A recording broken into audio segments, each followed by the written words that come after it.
All right, so first of all, obviously last night was very disappointing and, very embarrassing, I guess you could say, but I need to clear something up. I did not skip out on post game. That was kind of crazy why that narrative got out there. I was in the locker room. Obviously, we're having like a come to Jesus meeting, and it is our SID's job to come grab me and take me to post game. I didn't even know we were in there that long, honestly, and so that's what happened. When I came out, I started walking, okay, where's Tom? And he had already packed up. So that's not something I do. That's not my character, so I wanted to clean that up. What was that meeting post-game like with the players? Just what was the message to them? I actually didn't talk a lot in there, which is sometimes when breakthroughs happen. I obviously went in there, expressed that I was disappointed, but before I went in there was already a lot of talk going on.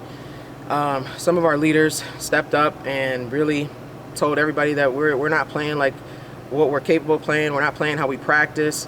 It's not acceptable. Things that it's a focus thing at this point.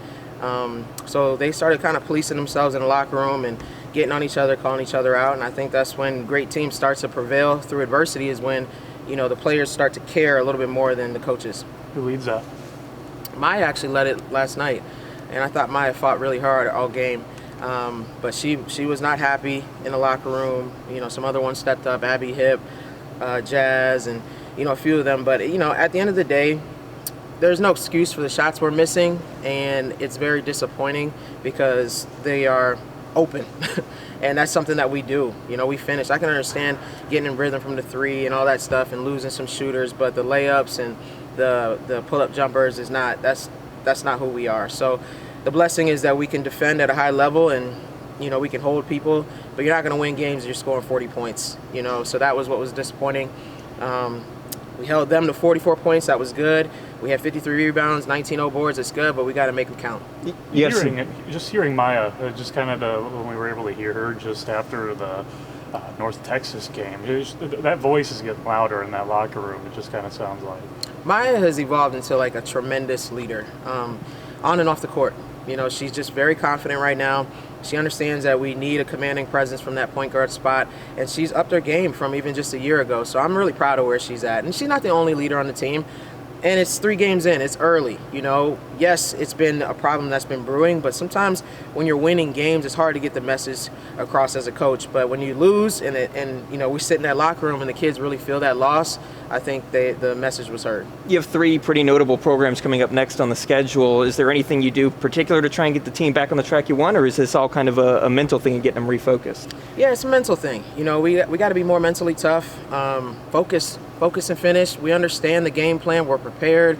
Obviously, we hold them to 44 points. We hold North Texas. And so defensively, we're going to be prepared as usual. But we got to just focus, get over that mental block, get the lid off the basket, and not really freak out once shots don't fall. I mean, you're not going to make every shot. And that's what I told them before the game. If we go in there and we miss 60% of our threes, that's actually a pretty good shooting day for us. So we got to be okay with missing shots and being able to bounce back. Are you getting concerned about the shooting woes at all? I mean, it's a couple games in a row now.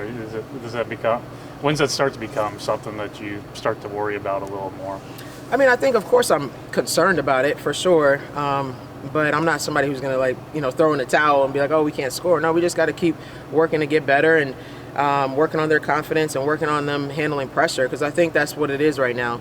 Obviously, Lady Bear basketball has been great, and these past 2 seasons have been phenomenal, and so the bar is really high right now and the expectation. So I think some of our players are feeling a little bit of pressure from that and pressure to perform. So we just got to work through that. That's a life thing, How weird is that? It's one loss, 2-1 to start the year, but it just kind of feels like, there's kind of a weird, different pressure for the first time in your head coaching career at this point. Yeah, it's different. It's disappointing. Yes, it's a Power 5 school we lost to, so people that don't know basketball are just like, oh, you lost to a Power 5, you're a mid-major. But when we know what we're capable of doing, and when you're up 17, even though you're not making shots really, and then blow the game, then yeah, it's frustrating, because that was a winnable game for sure for us. And I'm not taking anything away from Oklahoma State and how they played. They played us great, and they forced us to miss a lot of shots. But that we didn't play up to our standards offensively, and we know we got to get better. You got another Power 5 school next in Southern California. Just what do you know about them headed into that matchup? Well, they're just about as physical and as big. They're bigger than Oklahoma State, so we can't get rattled by their size. But they're super athletic. I foresee I foresee them playing zone against us. They have a 3-2 zone and a 2-3 zone. So if I was them and I'm watching how we've been playing, I'd probably play us zone. They're not a great shooting team, but they are athletic and they can get to the rim. They're led by a kid that actually is from Springfield, and so she's playing really well for them. And they have a couple McDonald's All-Americans, so they're a great team. But we've seen that before. We've gone out and been down 17 and beat Maryland. We've gone out, been down 20 and beat Oklahoma. We've gone out and been up and continue to be up in games. So we've been there before. We just got to channel that and just get back to us. These kind of trips going to help just kind of relax them a little bit. I mean, Southern California sounds pretty cool, and getting to go to a 2-game event, just could it relax these girls maybe a little bit? I don't know if you're going to be relaxed after last night, but I think the blessing in this is that we get to play a game pretty soon, so we can try to bounce back. But it's not going to be easy. USC is a good team, and then we go to Puerto Rico and play 2 really good teams in Virginia Tech and LSU. So this is a really hard stretch for us, but it's an opportunity for us to make statements too. So we just got to take it one game at a time. Right now it's all about USC. It's a quick turnaround. We got back at 2 in the morning. We leave at 6 in the morning tomorrow. So we're going to the West Coast. So, could fatigue be an excuse? Yes, but how good do you want to be is what I'm saying. Do we want to be good or do we want to be great? Great teams don't get tired. So I just want to see us play with a little bit more urgency, a little bit more toughness, and go get a win. Obviously, your focus is on the Southern California game, but we won't get a chance to talk to you before you go to Puerto Rico as well. Just how big of an opportunity is going to an event like that against programs like that to kind of continue to build the Lady Bear kind of program? It's huge. It's huge. One, we got 2 Power 5 teams there. One is a top 25 team. So that's an opportunity for us that we want to go improve ourselves against some of the best teams in the country. And then also, we always talk about enjoying the journey and just, creating lasting memories together. So going to Puerto Rico and having a couple days there with Thanksgiving reminds us what we're thankful for and gives us an opportunity to stay present and just enjoy each other. So I think it's twofold going out to Puerto Rico. It should be a time where we can enjoy each other, and there will be times that we're going to do that. We lost a game. It's not the end of the world. We got a whole lot of games left on our schedule, so we got to get better from this. But we got to continue to put things in perspective and continue to enjoy each other and just lift each other up. I know you have so much respect for just kind of the history of the game on the women's side as well. Kim Mulkey's kind of a cool name to go up against. Just kind of what's that going to be like for you? Really cool.